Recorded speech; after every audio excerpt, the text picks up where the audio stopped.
Science fiction in the 1950s wasn't polite, polished, or predictable. It was explosive. It crashed into theaters with rockets, monsters, and visions of a future that felt both terrifying and thrilling. Yet many of these films, once groundbreaking, have been buried under the weight of blockbusters that followed. What happens when you dust them off? You find stories that inspired generations. Some dared to warn us, some dared to dream, and some dared to do both at once. Let's open the vault. Rocket Ship XM, 1950. Before Hollywood had even finished celebrating the end of World War II, a little film called Rocket Ship XM launched itself into the stratosphere. And here's the kicker. It beat George Pal's Destination Moon to theaters by weeks. This wasn't just another space adventure. It was the first post-war American sci-fi film to really grapple with the atomic age. Audiences expecting a fun trip to the moon instead got a grim detour. A crew that crash lands on Mars and discovers a once thriving civilization wiped out by nuclear war. Subtle? Not even close. But effective? Absolutely. Shot quickly and cheaply, the movie leaned on stock footage, painted backdrops, and some rough-edged special effects. Yet, what it lacked in polish, it made up for in mood. Lloyd Bridges led the cast with a mix of charm and urgency, giving the whole thing a weight beyond its budget. And while critics dismissed it at the time as cheap melodrama, its eerie vision of nuclear devastation hit home for audiences living under the shadow of the bomb. More importantly, Rocket Ship XM opened the door for decades of cautionary sci-fi. It set the tone. Space wasn't just a playground, it was a mirror reflecting our own dangers back at us.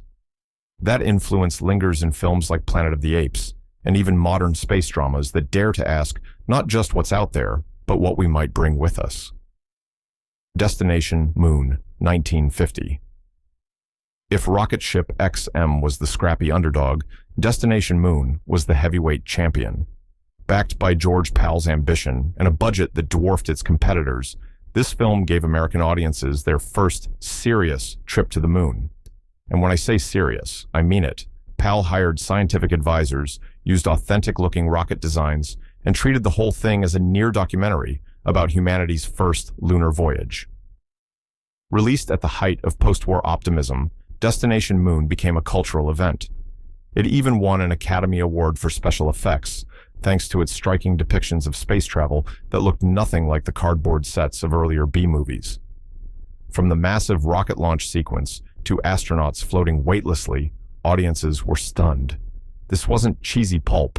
This was a glimpse into a possible future. Sure, some of the dialogue feels stiff today, and the pacing can test your patience. But the film's influence is undeniable. It laid down the blueprint for realistic space movies long before NASA's rockets left the pad. Stanley Kubrick's 2001. A Space Odyssey owes a debt here, as do countless television shows that treated spaceflight as engineering rather than fantasy. What makes Destination Moon unforgettable isn't just its ambition, but its timing. Coming at a moment when America was racing into the atomic age and staring at the stars, it told audiences, this isn't a dream, it's a destination. And for a generation, that was all the spark they needed. The Man from Planet X, 1951. Sometimes, the most chilling science fiction doesn't need spectacle, it just needs atmosphere. The Man from Planet X delivered that in spades. Directed by Edgar G. Ulmer, a master of low-budget creativity, this film turned a misty Scottish moor into the backdrop for one of the eeriest alien stories of the decade.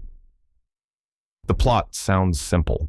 An alien ship lands near an observatory, and the locals encounter a visitor with a bulbous head and a gaze that's equal parts tragic and menacing. But what Ulmer achieved was mood over mayhem. Shot in just 6 days on leftover sets from another film, The Man from Planet X used fog, shadows, and silence to unsettle its audience. The alien wasn't a bug-eyed invader blasting ray guns. It was something ambiguous, possibly desperate, possibly dangerous. Critics at the time brushed it off as another throwaway, but its fingerprints are everywhere. That sense of alien otherness influenced everything from The Day the Earth Stood Still to Close Encounters of the Third Kind. Even its low-budget inventiveness became a model for generations of filmmakers who learned that atmosphere could outshine expensive effects. Today, the alien design might look quaint, but in 1951, it was haunting. More importantly, it offered a new kind of science fiction, one where the greatest tension wasn't in explosions, but in the question we all fear. What if they come, and we don't understand them? When Worlds Collide, 1951. Forget flying saucers. When Worlds Collide gave audiences something far more terrifying, the end of Earth itself. Another George Pal production, this film imagined a rogue planet barreling toward our solar system, threatening total annihilation. What followed was a desperate race to build a space ark to save a tiny fraction of humanity. For 1951, this was groundbreaking. The film didn't just show a disaster, it lingered on the moral dilemmas of who gets saved and who doesn't. Scientists, politicians, and ordinary people wrestled with survival in a way that felt uncomfortably real. And when the planet finally collides, the spectacle of tidal waves, earthquakes, and mass destruction stunned audiences unused to apocalyptic cinema. Pal's visual effects team pushed the envelope, creating scenes that would inspire later disaster epics from Armageddon to Deep Impact.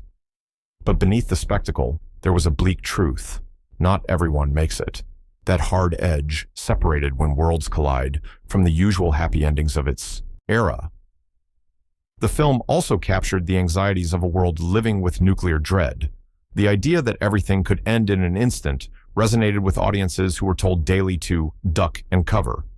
At the same time, it sparked a fascination with apocalyptic sci-fi that's never gone away. Whether it's Independence Day or The Day After Tomorrow, you can trace their DNA back here. So while critics called it melodramatic, When Worlds Collide did something bold. It turned the destruction of Earth into entertainment, and in doing so, changed science fiction forever. Red Planet Mars, 1952. If the title alone doesn't grab you, the setup will. Earth receives mysterious radio transmissions from Mars. Suddenly, humanity believes it's getting guidance from another world. While the movie has been overshadowed by more spectacular alien adventures, Red Planet Mars was one of the first films to explore how contact with extraterrestrials might shake human society to its core. The film focuses less on spaceships and more on the fallout of receiving messages that claim to reveal hidden truths about Earth's future. Politicians, scientists, and the public spiral into chaos, caught between awe and fear. Unlike other films of the time, the alien presence is never shown. It's all about the impact of the idea itself. That's what makes it chilling. Made on a tight budget, the film leaned heavily on dialogue, but it built tension through its provocative what-if scenario. At a time when the Cold War dominated headlines, the idea that outside forces could suddenly upend global power structures felt disturbingly plausible. While not as well remembered as its peers, Red Planet Mars proved that science fiction didn't always need rocket ships or bug-eyed monsters to get under your skin. Sometimes, the scariest thing is a voice from the void telling you the world you know is about to change, and that's exactly why it deserves a place on this list. It showed that sci-fi could be psychological, not just spectacular. Invaders from Mars, 1953. Imagine being a kid, waking up in the middle of the night and seeing a flying saucer land behind your house. That's the haunting opening of Invaders from Mars, a movie that tapped directly into childhood fears and turned them into a nationwide nightmare. Told largely through the eyes of young actor Jimmy Hunt, the story follows a boy who watches his parents, neighbors, and even the police fall under the control of sinister aliens. It's not flashy lasers or city-leveling monsters that make this film so unsettling. It's the paranoia, the creeping sense that the people closest to you might not be who they seem anymore. Director William Cameron Menzies, a pioneer of production design, turned the film into a surreal dreamscape. Stark sets, tilted camera angles, and endless sand pits created a world that felt both familiar and off-kilter, like watching a bad dream play out in real time. The aliens themselves, bulky, mutants, and a terrifying brain-like overlord, were memorable, but it was the atmosphere that stuck with audiences. Released during the height of Cold War anxiety, Invaders from Mars captured the era's obsession with infiltration and mind control. The idea that your loved ones could suddenly become strangers hit a little too close to home. Critics were divided, but kids in the audience never forgot it. Today, it's recognized as one of the first films to explore science fiction through a child's eyes. And that perspective gave it staying power. It wasn't just a story about aliens. It was about trust, fear, and growing up in a world that suddenly felt very dangerous. It Came from Outer Space, 1953.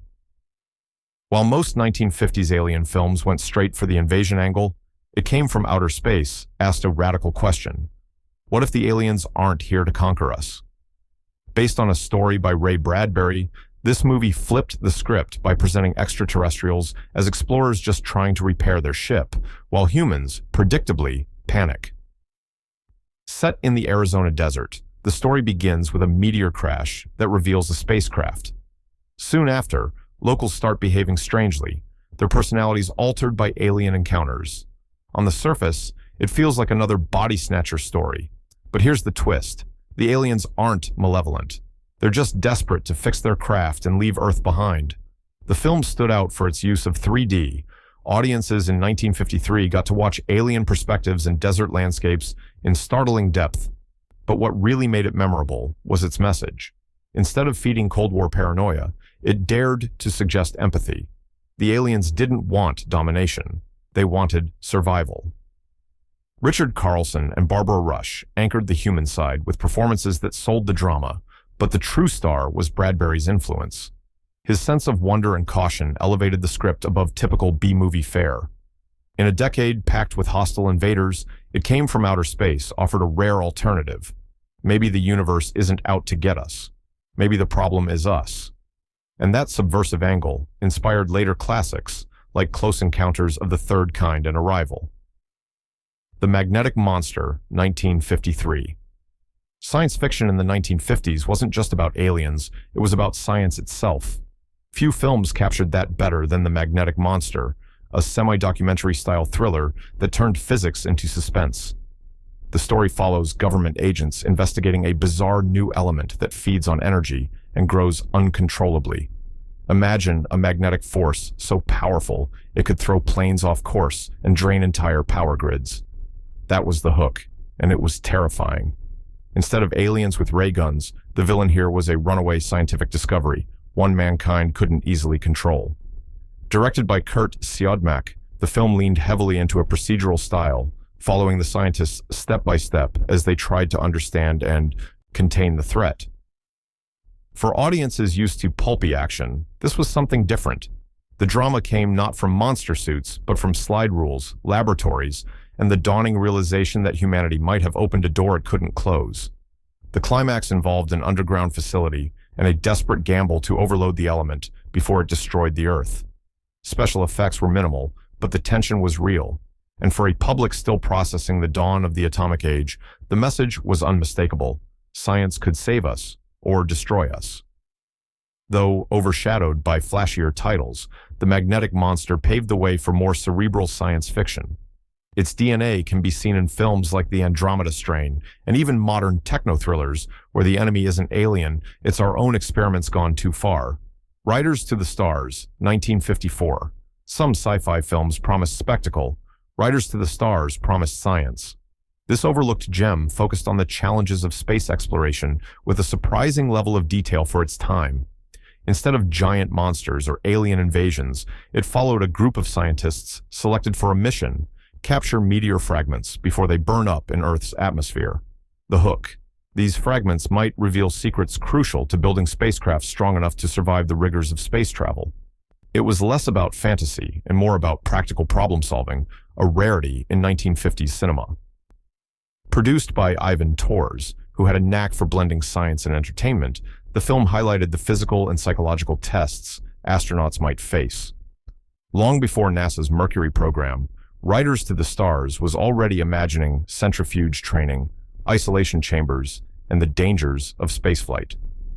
For audiences in 1954, it was a sneak peek at a future they'd soon watch unfold on television. Sure, the characters were drawn a little thin, and the romantic subplots felt obligatory, but the attention to detail made it stand out. The climactic space scenes, with ships reaching out into the void to capture fiery fragments, delivered both tension and wonder. While it never became a household name, Riders to the Stars quietly influenced how filmmakers, and even the public, thought about space travel. It suggested that the greatest adventure wasn't fighting aliens, but preparing humanity to reach the stars at all. GOG 1954. Robots have terrified audiences for decades, but in GOG, they weren't marching in from space. They were being built in our own backyards. This Cold War-era thriller centered on a secret government lab developing advanced technology. When strange accidents and murders begin occurring, suspicion falls on the lab's creations, two hulking robots named Gog and Magog. What made GOG different was its focus on technology turning against its makers. Long before 2001, A Space Odyssey gave us HAL 9000. This film was already warning about machines gaining control. The robots themselves, bulky and menacing, were unforgettable, but the film went further, tapping into fears of automation, surveillance, and artificial intelligence decades before those terms were common. Shot in color and 3D, GOG looked sharp for its time, giving audiences striking images of laboratories filled with whirring machines and glowing panels.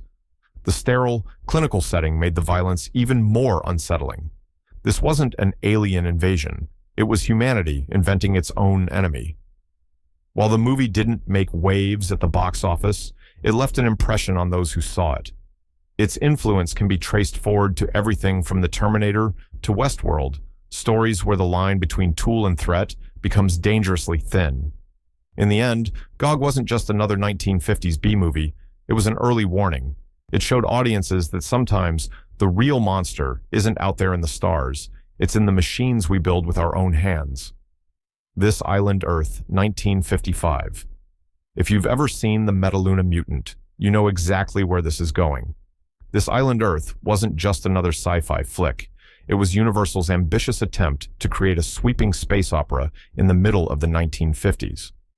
And for a moment, it worked. The story begins on Earth, where scientists receive mysterious instructions to build an advanced machine. That leads them straight into the hands of alien beings who need help fighting an interplanetary war. Before long, our Earth heroes are whisked off to the planet Metaluna, complete with collapsing skies and radiation storms. Visually, the film was a stunner for its time. The Technicolor cinematography gave it a lush, almost operatic feel, and the special effects, from flying saucers to futuristic laboratories, were far above the B-movie standard. And then there's the Metaluna Mutant itself, a towering insectoid creature with bulging eyes and claws, which became an instant icon of sci-fi horror. But what really made this Island Earth stand out was its scale. Instead of small-town invasions or desert encounters, it pulled Earth into a galactic war, suggesting humanity was just one player in a much bigger universe. That sense of cosmic awe inspired generations of filmmakers who wanted their science fiction to feel big, not just spooky. Though later mocked on Mystery Science Theater 3000, the film remains a milestone. It dared to dream bigger, and in doing so, it paved the way for the sprawling space adventures that would dominate decades later. Kronos, 1957. Most alien invaders came in saucers. In Kronos, they came as a machine the size of a skyscraper.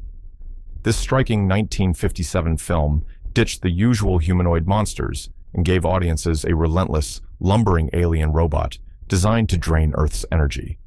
The plot kicks off with strange cosmic signals intercepted by scientists, leading to the arrival of Kronos, an enormous cube-shaped machine that stomps its way across landscapes, absorbing every bit of power it can find. Power plants, cities, military. Bases. Nothing was safe. The sheer scale of the creature, portrayed with clever miniature effects, made it a fresh shock for audiences used to bug-eyed aliens. Director Kurt Newman infused the story with a surprising degree of seriousness. Instead of soldiers blasting away, scientists became the real heroes, scrambling to understand how to stop a machine designed to adapt to every attack. It was a puzzle as much as a battle. What made Kronos memorable was its allegorical edge. In the middle of the atomic age, the idea of an unstoppable force draining the planet's lifeblood hit home. It wasn't just a monster, it was a metaphor for runaway consumption and the fear of losing control over the forces we'd unleashed. Though not a hit in its time, the film's imagery stuck. The idea of enormous alien machines influenced later works from War of the Worlds remakes to Pacific Rim. Kronos proved that sometimes the scariest invaders don't come with faces, they come with hunger. The Monolith Monsters, 1957. Now here's a forgotten gem that dared to do something different. The Monolith Monsters didn't give audiences aliens or robots. It gave them rocks. Yes, rocks. But not just any rocks. Space fragments that grew to towering heights and toppled over, crushing everything in their path. It sounds absurd, but on screen, it worked. After a meteor crashes near a desert town, strange black fragments begin multiplying whenever they come into contact with water. Soon, an unstoppable wave of crystalline towers threatens to wipe out everything in their path. The brilliance of the film was in its slow burn dread. Unlike giant insects or alien armies, these monoliths couldn't be reasoned with or destroyed in traditional ways. They were a natural disaster from the stars, an alien threat with no mind, no motive, and no mercy. Director John Sherwood leaned into the realism of how ordinary people might deal with such a bizarre menace. Scientists scramble for solutions, townsfolk panic, and the tension builds as the walls of stone keep advancing. Special effects using miniatures and creative photography gave the monoliths a surprising sense of weight and menace. The film wasn't a blockbuster, but its unique concept made it stand out. Decades later, it still feels fresh, a reminder that science fiction doesn't always need monsters with claws, it just needs an idea that won't let you sleep at night. The Colossus of New York, 1958. Tragedy meets technology in The Colossus of New York, one of the decade's most underrated sci-fi dramas. Instead of aliens or disasters, this film explored what happens when grief collides with science gone too far. The story follows a brilliant scientist who dies suddenly, only for his brain to be transplanted into a hulking robotic body by his grieving family. What begins as an attempt to preserve genius quickly spirals into horror.